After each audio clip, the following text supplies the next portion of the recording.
Welcome back to another episode of the Empowered Grief Journey podcast. I'm your host, Chris Mamone, and I'm an acceptance coach who helps people heal from grief, loss, and trauma to discover their self acceptance and step into their personal power. This podcast is your dedicated space for healing, growth, and transformation. Each episode shares insightful and inspirational stories, along with practical tools and actionable insights that can help guide you along your healing journey. Today, I have an awesome guest with us. Her name is Aly Bird. She is a grief and trauma therapist who works with individuals, couples, and teens navigating life-changing losses and diagnoses. Known for her grounded presence and deep empathy, Aly isn't afraid to have the hard conversations, especially when it comes to death, dying, and bereavement. In fact, she considers it a privilege to hold space for people when their world no longer makes sense. Aly brings both professional expertise and personal experience to her work. After enduring a life altering loss herself, she pursued advanced degrees and specialized training to support others through their own grief with compassion, insight, and skill. She is also the author of Grief Ally, helping people you love cope with death, loss, and grief, a practical and heartfelt guide for those supporting someone through grief. Ally's approach is warm, human, and deeply informed by what it means to live through what feels like unimaginable. And so, without further ado, guys, I want to introduce you to Aly. Aly, welcome to the podcast. Thanks so much, Chris. I'm so happy to be here with you. Yeah, I'm excited to have you on the podcast today. You've got a deeply touching story that I'm going to let you share a little bit of as we get started. But go ahead and tell a little bit more about yourself to the listeners so they can get to know you better and tell us a little bit about your grief journey. Yeah. So I'll say that I'll start this story with I did not expect to be where I am in life. Um, at this present moment, I had a very different trajectory set out for me. But in late 2019, my partner, who I call my husband, although we were not married or engaged, but for all intents and purposes, had intended on spending the rest of our lives together, died in a hiking accident, completely unexpectedly, suddenly, without any warning. And I was thrown into the world of grief without any understanding of what it was really like to live with a life changing loss. Um, and that experience was really eye opening for me. Before that, I thought, grief was a feeling. And if you just felt it enough, it would be over. And very quickly, I realized that that was not going to be the case. And I fought it hard. I was like, I am going to win this thing within the first year. I'm going to be totally fine. I'm going to have this great comeback story. And 5.5 years later, I still live with grief. I call it kind of later grief now. I'm pretty good at on the outside looking like a normal, average 36-year-old human on this planet, but I live with the legacy of the person that I wanted to spend the rest of my life with dying.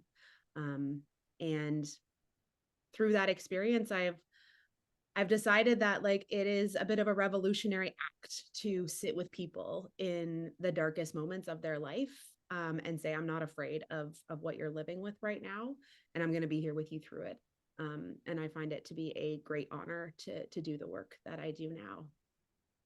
I really love that because you've brought up some topics about grief already in the introductory here that I share with a lot of people, which is that grief doesn't really have an endpoint. It's never really going to be over. It's not something we're going to get over or say we achieved a milestone. It's going to be something that's very lifelong with us, something we carry with us on our journey as we go forward. And I just want to say I'm very sorry, by the way, that you lost your husband in a hiking accident. I know that I've heard about those in my fair share living in Washington State, and it is very tragic when it does happen because you can be the most prepared person on your hike. You can be out there with all the right tools and equipment, and things can still happen outside your control. And it's very, very sad and disheartening when that happens. Yeah, absolutely. You can also have all the tools and the skills and not be doing anything that's super risky. And just have like a bad day and, something bad happens. Um, and trying to like live with that story sometimes is difficult to do. Yeah, and I wanted to ask you a little bit about your background. It sounds like after you lost your husband is when you got into the trauma and grief work in that space to help other people navigate this journey. I wanted to ask you, when you did lose your husband, I know that was a very, very rough moment, but I always try to get my guests to share with other listeners who are going through grief or maybe feel stuck in grief. What was that season of grief felt like for you? And where was that pivot point that made you want to become a person in the grief space to help other people? Yeah, that's a great question. I never wanted to be the girl whose husband died and then she becomes a grief therapist. I didn't want to be a grief influencer. I never wanted to like take his death and like spin it into some marketing opportunity for myself. But what I realized pretty early on in my experience, and this also is what inspired me to write the book that I did, is that we really don't know how to do grief in this world. We don't know how to show up for people who are bereaved, who have experienced, what it really means to be human is to like we live and we die. And so my my choice to pursue becoming a psychotherapist and working in grief and trauma was really about like creating a different world, honestly. Like big picture, like I it's a bit of like an injustice that we're doing to people who are experiencing what is really human. And we ask them to, recover from it, heal from it behind closed doors, like go fix yourself and then like come back and then be like okay and happy and able to like hang out at the parties like you used to. And so I really pursued the career that I did. Although I did have an interest in psychology, I was a life coach before he died. This like new trajectory really came from that kind of like fight and this desire to create spaces where people get to be in their grief in its fullest expression without the pressures of having to like be different or be someone that they are not in that moment. And that's really like kind of my hope in the work that I do and the people who read my book and support others, is that we have a world where grief gets to be like out in the open, not something that we have to be, you know, that we have to hide or, yeah, have some sort of like shame around experiencing. I wanted to ask you a question about when you were early on in your grief process, because a lot of us run into this place of having to put a mask on to, as I like to say, manage other people's emotions, because our grief might make other people uncomfortable for whatever reason.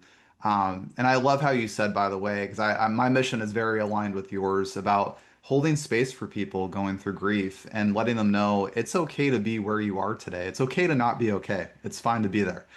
There's nothing wrong with you. You're not broken. You don't need to be fixed. You're going through a human experience that is transforming you on a very deep emotional level. What was it like for you on that grief journey as you navigated that after losing your husband? Did you have supportive, safe people, as I like to call it, that held space for you? Did people hang around more than a month after that loss happened for you? Or were there people there that kind of were saying, well, it happened a while ago and life was moving on for us. What was your experience like as you started to heal from that loss?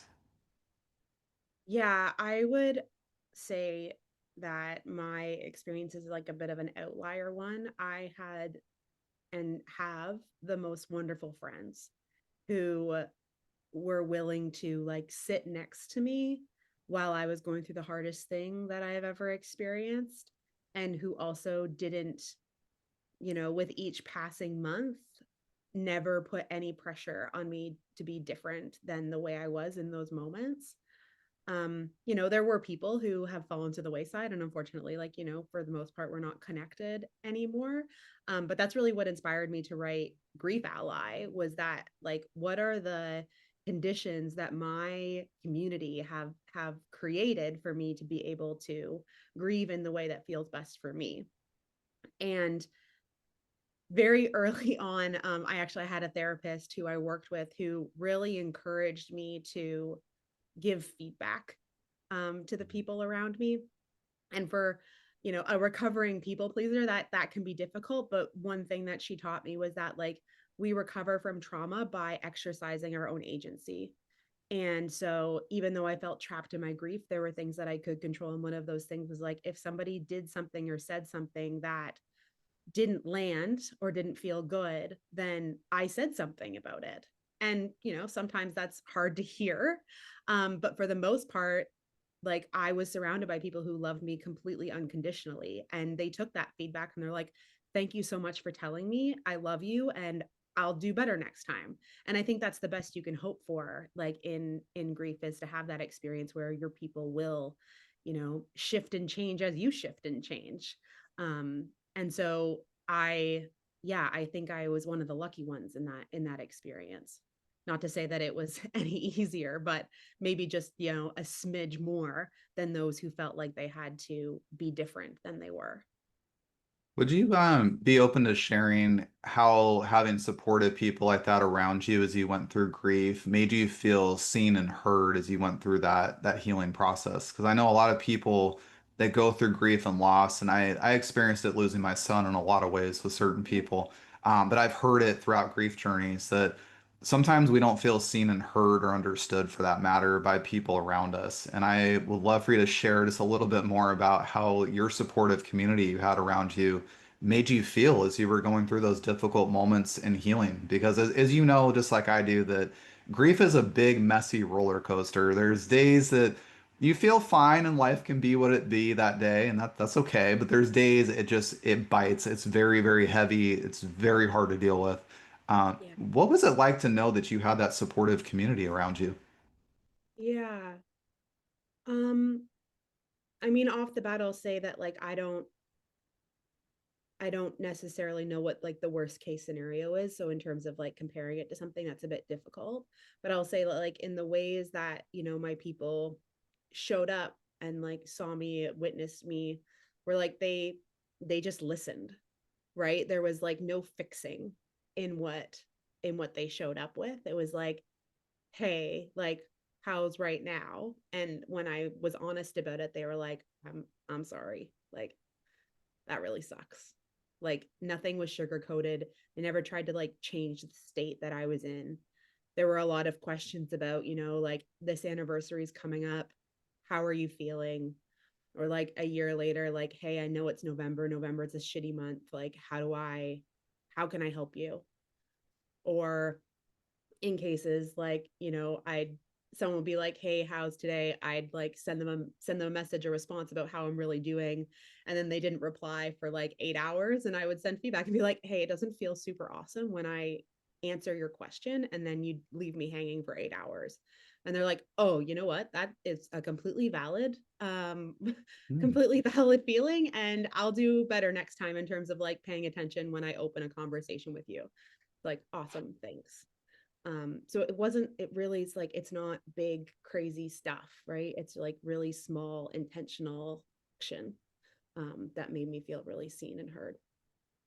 I really love how you said that you felt safe and comfortable. And I love your therapist, whoever that was that gave you that advice, because a lot of times as grievers, we get really uncomfortable because of how people react to our what we're going through. And so sometimes I feel like people put a mask on all the time because we're trying to show that we're fine when we're really not. We're very, very hurt inside.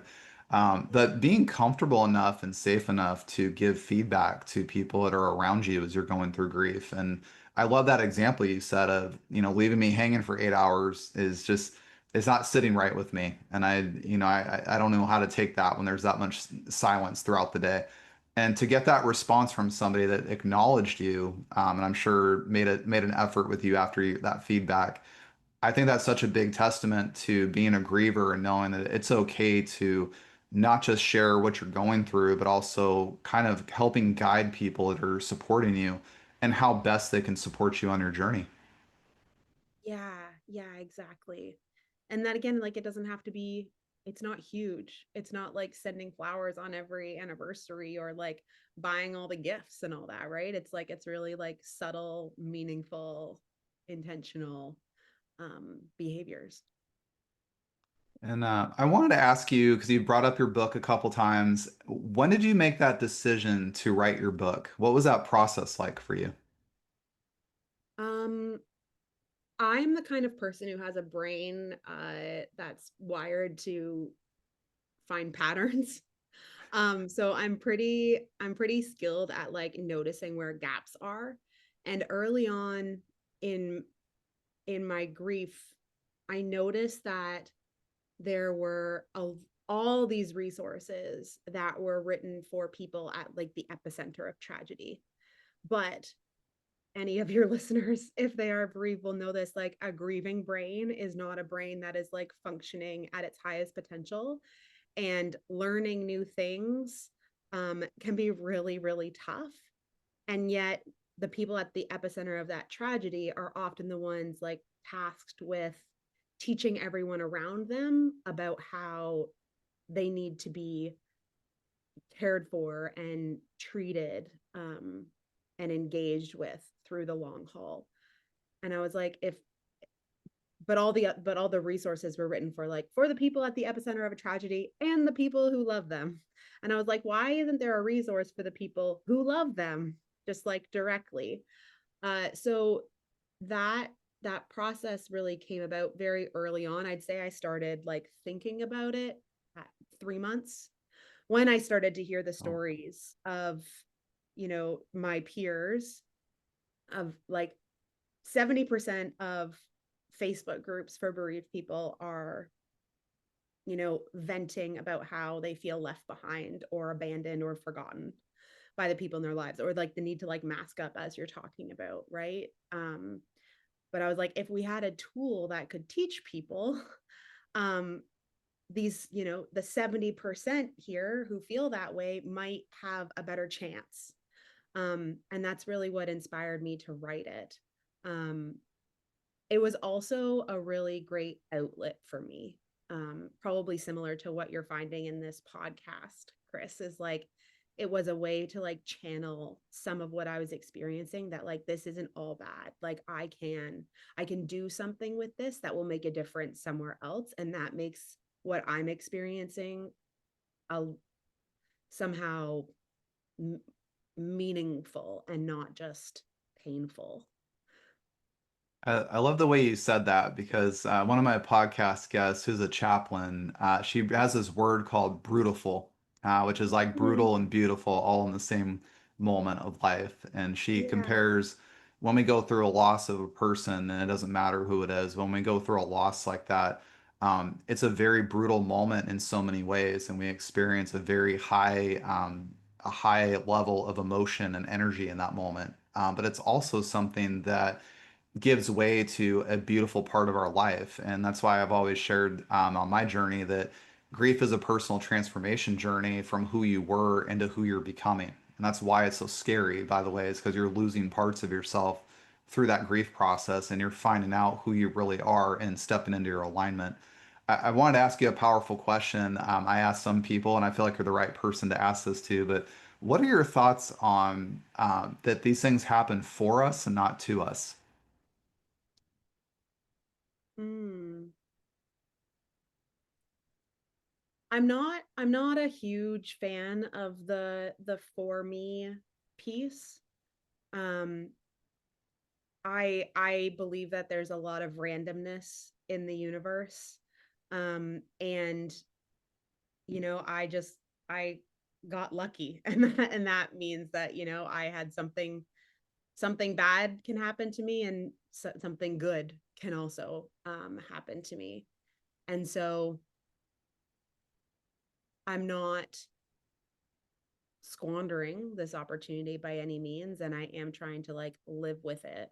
But I think if I leaned into like this happened for me, then I would be scouring my past for what I did wrong. Like what conditions did I create that I would deserve this kind of pain and heartbreak in my life. I really appreciate that perspective a lot. I like to Yeah. I like to ask some challenging questions on the show because I do Yeah. believe And what my mission of my show really is that we all have different experiences, we all have different mindsets, we have different ways we process grief and understand grief. And I love that to have people like you come on the show and give exactly your opinion that's contradictory to mine. I love that because Yeah. somebody might agree with me, somebody might agree with you, but I love that they both have that perspective to decide on their own which way they want to believe. Absolutely, absolutely. And I think that's the critical piece in grief, right? Is like lean into what works for you. It's so different for everybody. So if defining like grief as something that is like for you and like you needed this in some way, awesome. Great. We'll work with that. But if it's also like this is challenging everything I thought about how the world worked, like let's work with that too. I really love that perspective. I Yeah. wanted to ask you another question about your grief journey. As I've mentioned before, grief is in many ways losing parts of yourself to really step into who you're becoming. What were some things you noticed about yourself and your beliefs or your mindset that changed after losing your husband that maybe you no longer carry forward? Yeah, I mean, off the top of my head, I think there's like three things I can name, and I'm saying three so you can remind me if I miss one, we can come back to it. I think the first one is related to, what we just talked about like four or two, is that I used to live in a world that like made sense in that way. I thought that if I was a good person and I did good things, that good things would happen to me. And then this happened and it was like how do I make sense of that? Like I had never known in my world that a young person dying. So my husband was 29 when he died. He was a good person. He was a firefighter, like, and I'm like, why him? Why me? And I've had to really sit with that and like rebuild the way I see the world in a way that makes his death make sense for me. Um, and that's not because I did something wrong or he did something wrong. It's that the world is chaotic and sometimes young people die. Um, and that sits better with me than thinking that there was something I could have done or some different sort of behavior that would have changed the outcome. Um, Secondly, was my relationship with my body changed because of grief. I was a pretty like mean person to my body. Like we were kind of always at war. It was never good enough or what I wanted to be. And through grief, like my body changed and I had to come to a lot of, self acceptance with that. But I also, through that process, kind of like what I say now is that my body and I are on the same team. And that is like it has what has helped me survive. And I wouldn't be here without my body. So I have a much greater appreciation for it and like a deep like love and care for it that is completely contrasting to how I felt before my husband died. And then third, I used to be a terribly insecure person, which might surprise you in this context. But I had loads of confidence in certain areas and no confidence in others. And what I have found through grief is that I worry much less about what people think because it is much easier to be at peace with myself if I am like true to myself. So that means like,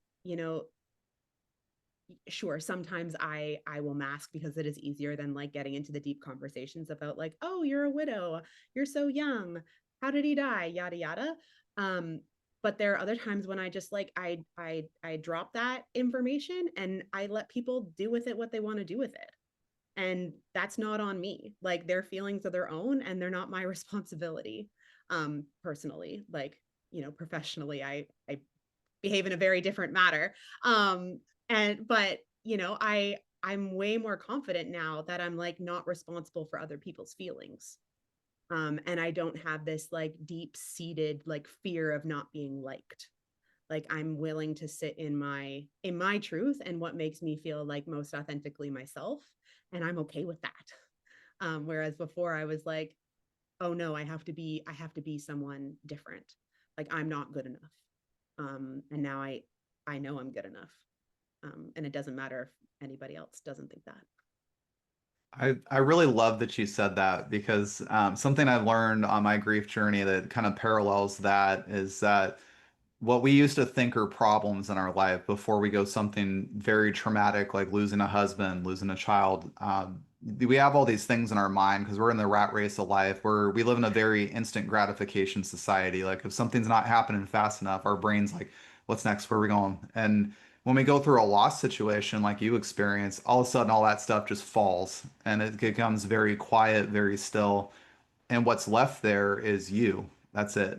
There's Yeah. nothing else going on. And so these problems we see in life start to go away. And what I love that you brought up just now is this topic of self-acceptance, which I try to help people get to in their process of just saying, I'm okay with who I am. I accept myself for all the good, all the bad, everything that I am in between. And I don't no longer seek those things externally out in the world with people that I run across, but I look within for all my answers and my confidence in who I am. And I feel like that's such a beautiful gift that comes through grief. And that's why I always say it's awful that it takes something like that sometimes to get people to see it. But it is such a beautiful gift that comes out of grief. Yeah. I like to call it like that's the alchemy in grief, right? If you are willing to Mm. like be with it and not push it down, ignore it, like try to get over it or fix it. If you are willing to like be with the hardest parts of what it is like to, you know, be bereaved, to live without the person that you wanted to live with so desperately, then yeah, it is kind of like forged in the fire kind of self, right? That like alchemy, there is change there. And sometimes it's like, it's a really good change. Not that we ever have to be grateful for it by any means, but really good things can come after this. I think that's what makes the grief journey so unique is that it's in no way, shape, or form easy to lose somebody. It's just not. And there's no ability to get over it or move on. Things I've heard in my grief journey that just don't make sense. And I've talked to 72 people on my podcast this year. Not a single one of them has ever said that, just to put that out there.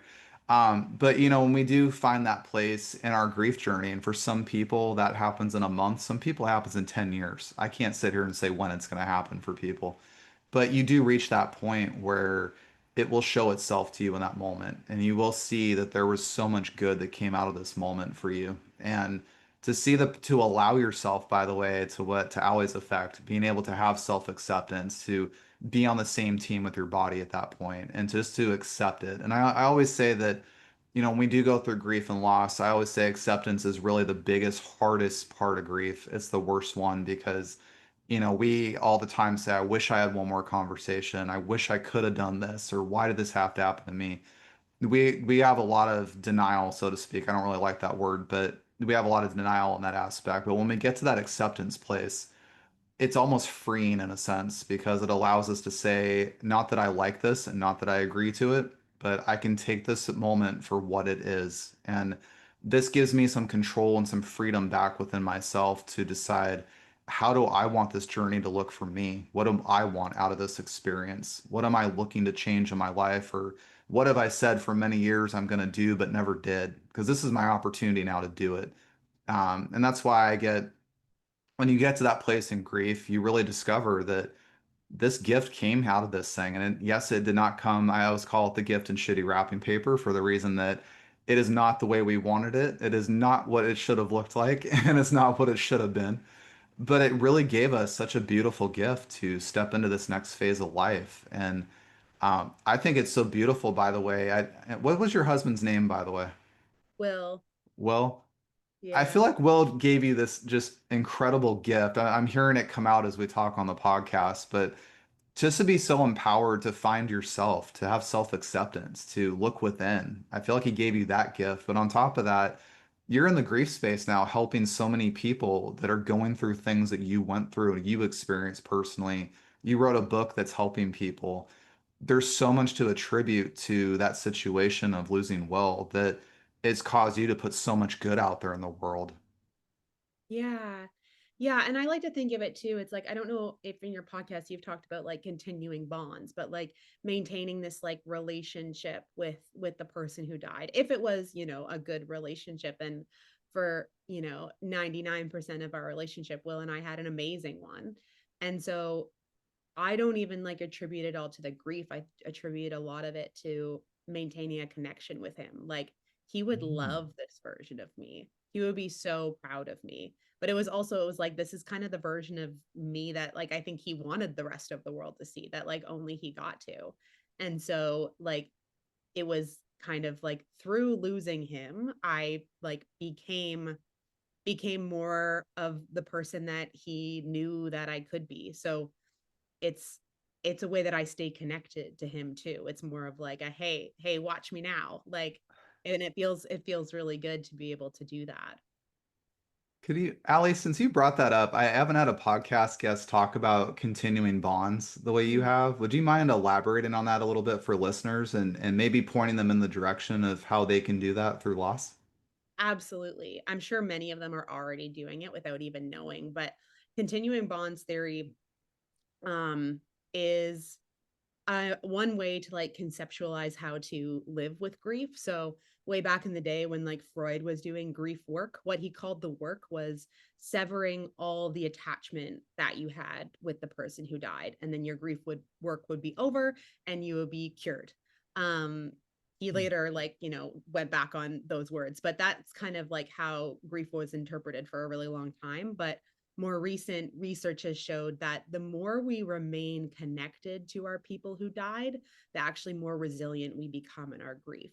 And so that can look like, you know, acknowledging special dates that you spent with them.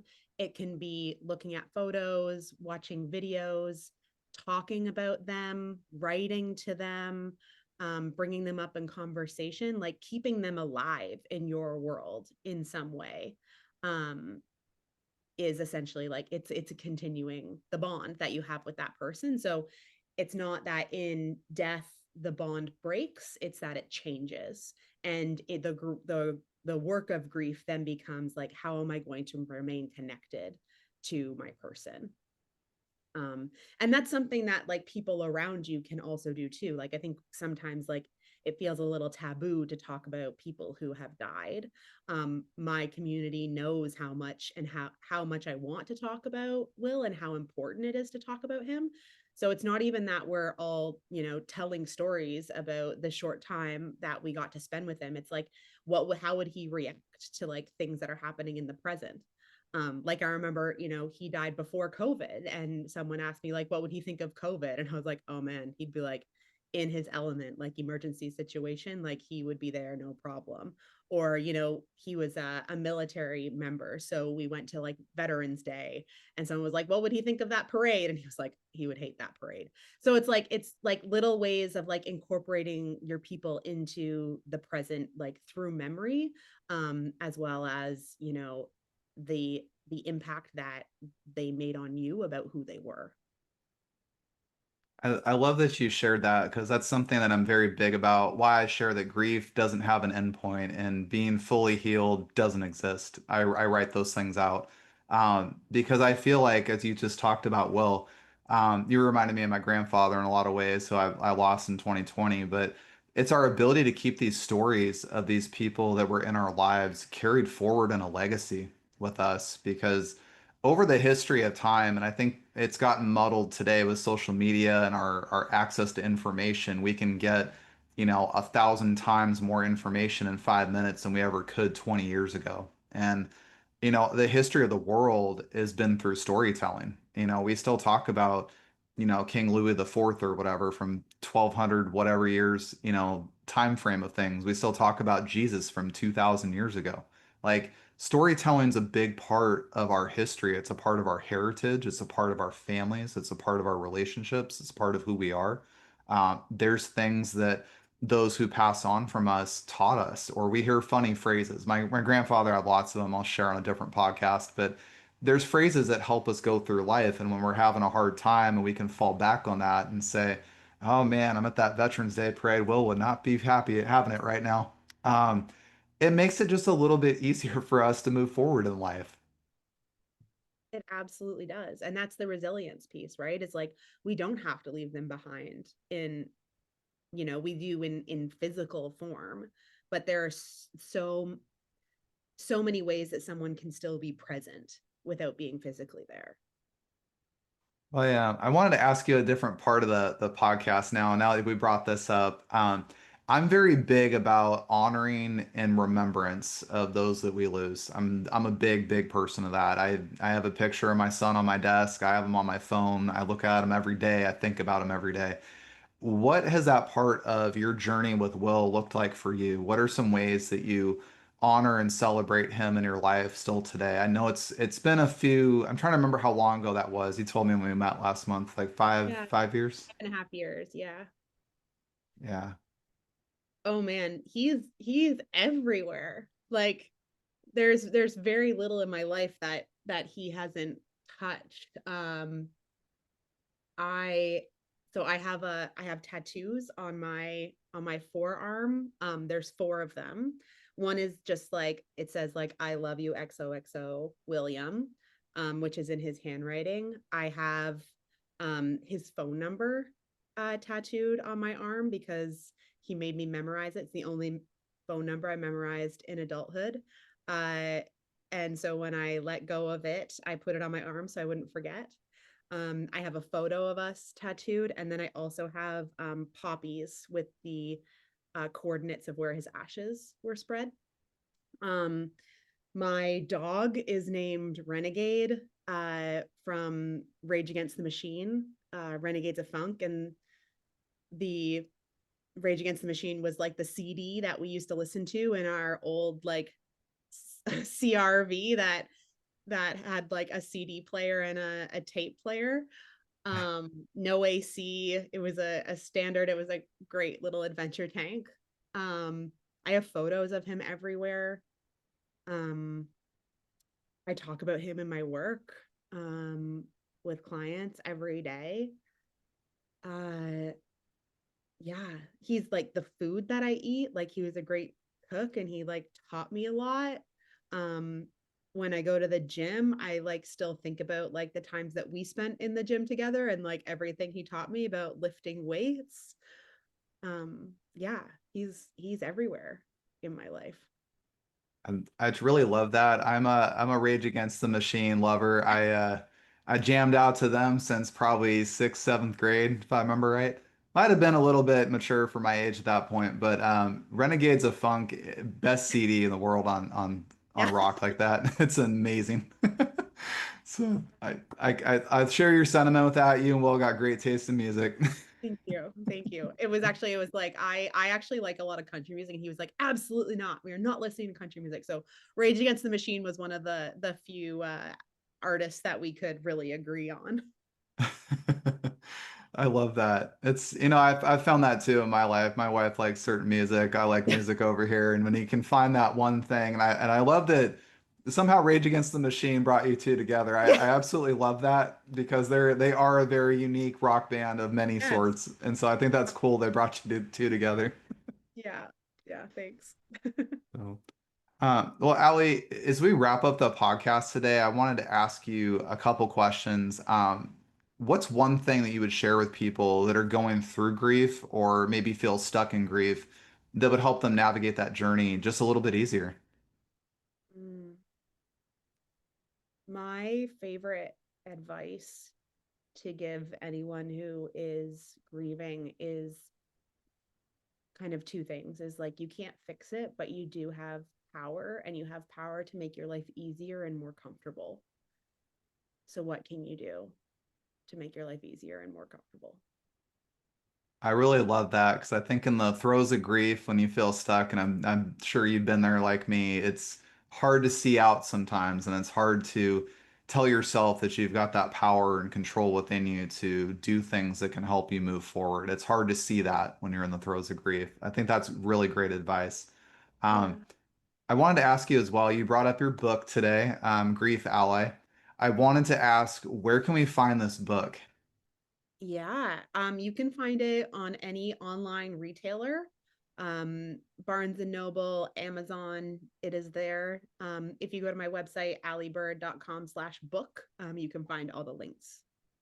Perfect. And that was gonna be my next question for you. If listeners get done listening to this podcast and they would like to connect with you, where can we find you? Yeah, you can go to my website, which is just alybird.com, ALYBIRD, very simple.com. And you can also find me on social media at the Aly Bird. Well, Ali, I just want to say this has been a very powerful episode on the podcast. I am so honored to have you come on the show and share your story about Will, as well as your grief journey and your healing journey and going through that loss. I'm very, very confident this episode is going to help a lot of people learn how to take back their control, take back their power, in their grief journey and do some very incredible things outside of that. But one of the big messages you shared today really was how to be resilient through your grief and also to find self-acceptance within yourself and helping people look within for those answers. That was a beautiful message you shared today through your story, and I just want to say thank you so much for being a guest today. Oh, thank you so much for having me, Chris, and thank you for doing the work that you're doing and holding space for folks who are in the depths of what it means to be human. Well, I want to thank all of our listeners for joining Ali and I today on this episode of the Empowered Grief Journey. If this episode resonated with you, please share it with somebody you know who could benefit from Ali's story.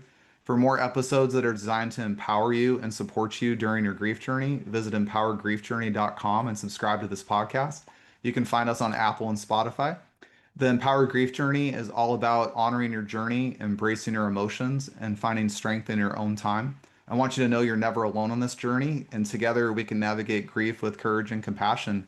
Until next time, be kind to yourself and take your grief journey one step at a time.